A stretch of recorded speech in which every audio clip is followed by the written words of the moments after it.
मैं लालाराम मीणा से आचार्य समाजशास्त्र PN केसरी राज्य के स्नातकोत्तर महाविद्यालय दौसा।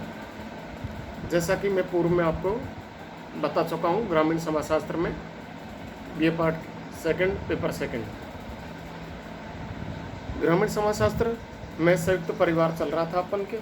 संयुक्त परिवार में संयुक्त परिवार की अर्थ, परिभाषा, विशेषता, लाभ एवं दोष होने के बाद में अब ग्रामीण संयुक्त परिवार में आने वाले परिवर्तन और भविष्य। पूर्व में मैं बता चुका हूँ कि ग्रामीण जनसंख्या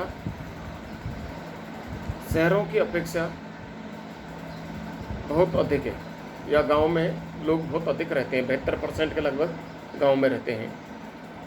और अब गांव में भी संयुक्त परिवार में परिवर्तन आने लगे हैं या तेज़ी से आने लगे हैं, जिनका महत्वपूर्ण कारक तो माने जाते हैं औद्योगिकरण, नगरीकरण, शिक्षा, ये कारक माने जाते हैं।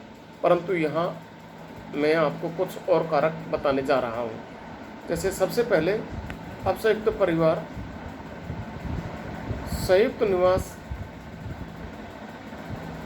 संभव नहीं रहा है।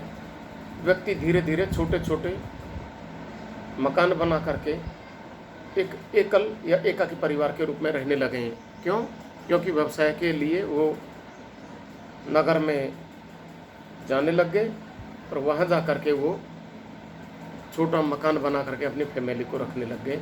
और इसलिए संयुक्त परिवार में निवास, एकाकी परिवार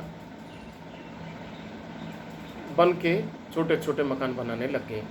दूसरा है, सामूहिक संपत्ति के स्थान पर व्यक्तिगत संपत्ति को बढ़ावा मिलने लग गया या मिलता जा रहा है। व्यक्तिगत रूप से अपने बच्चों को लेकर के और शहर में रहने लग गया, और वहीं अपना जो कमाता है, अपना नौकरी, पेशा, व्यवसाय, इनके माध्यम से वो सामूहिक संपत्ति ने समझ के और अपनी व्यक्तिगत संपत्ति समझने लग गया। उसके बाद में सामूहिक उपासना के स्थान पर व्यक्तिगत उपासना ने स्थान ले लिया है। उसके बाद में आगे देखें, संयुक्त परिवार के सदस्यों का निवास सामूहिक नहीं रहा है। अब जब सामूहिक नहीं रहा है तो सामूहिक रसोई के स्थान पे भोजन करने का जो तरीका है वो सामूहिक किचन भी नहीं रहा है।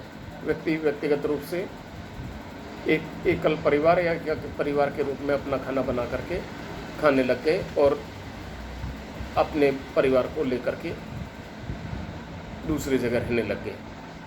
उसके बाद में संयुक्त परिवार में कर्ता, मुखिया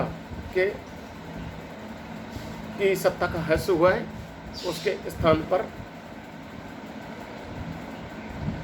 अब धीरे धीरे अन्य व्यक्तियों से सलाह लेकर के या मशवरा या बातचीत करके ही संयुक्त परिवार में कोई डिसीजन लिया जाता है। कर्ता अब डिसीजन लेने में असमर्थ हुआ है। उसके बाद में स्त्रियों का महत्व बढ़ा है। संयुक्त परिवार में पहले स्त्रियों का महत्व, स्त्रियों को महत्व कम दिया जाता था, परंतु अब धीरे धीरे संयुक्त परिवार में स्त्रियों का महत्व बढ़ता, एकल परिवार होने की वजह से उनका महत्व बढ़ता जा रहा है या महत्व बढ़ा है। संयुक्त परिवार में महिलाओं का महत्व कम था। उसके बाद में अगला पॉइंट, परिवार एक इकाई, उत्पादक इकाई के स्थान पर उपभोग इकाई के रूप में परिवर्तित होता जा रहा है। संयुक्त परिवार का आकार घटा है। पहले आकार बड़ा था, अब धीरे धीरे छोटा होता गया या छोटा होता जा रहा है। उसके बाद में नातेदारी का महत्व घटा है। अब परिवार के सदस्यों पर नातेदारी का नियंत्रण शिथिल हुआ है। रक्त संबंधों के स्थान पर विवाह संबंध का महत्व बढ़ता जा रहा है संयुक्त परिवार में। अगला, संयुक्त परिवार के कार्यों में परिवर्तन हुआ है। जो पहले संयुक्त परिवार ही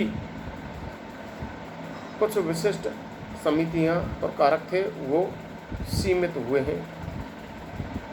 इस तरीके से संयुक्त परिवार में धीरे धीरे परिवर्तन आते जा रहे हैं और महत्वपूर्ण परिवर्तन तो है औद्योगिकरण।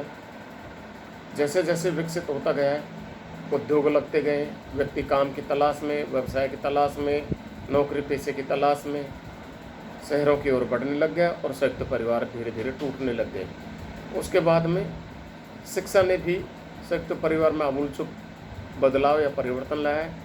व्यक्ति शिक्षित होकर के अपने बच्चों को, अपनी पत्नी या विवाहित बच्चों को लेकर के दूसरी जगह गया और नौकरी पेशा करने लगा और उसके बाद में वो संयुक्त परिवार से अपना रिलेशन धीरे धीरे कम करता जा रहा है। उसके बाद में औद्योगिकरण की वजह से उद्योग स्थापित हुए, व्यक्ति काम की तलाश में उद्योगों में गया और संयुक्त परिवार से उसका रिलेशन धीरे धीरे कम होता गया।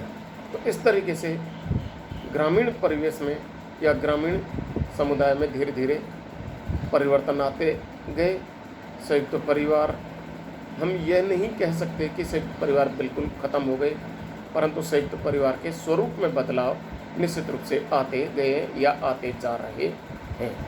Thank you.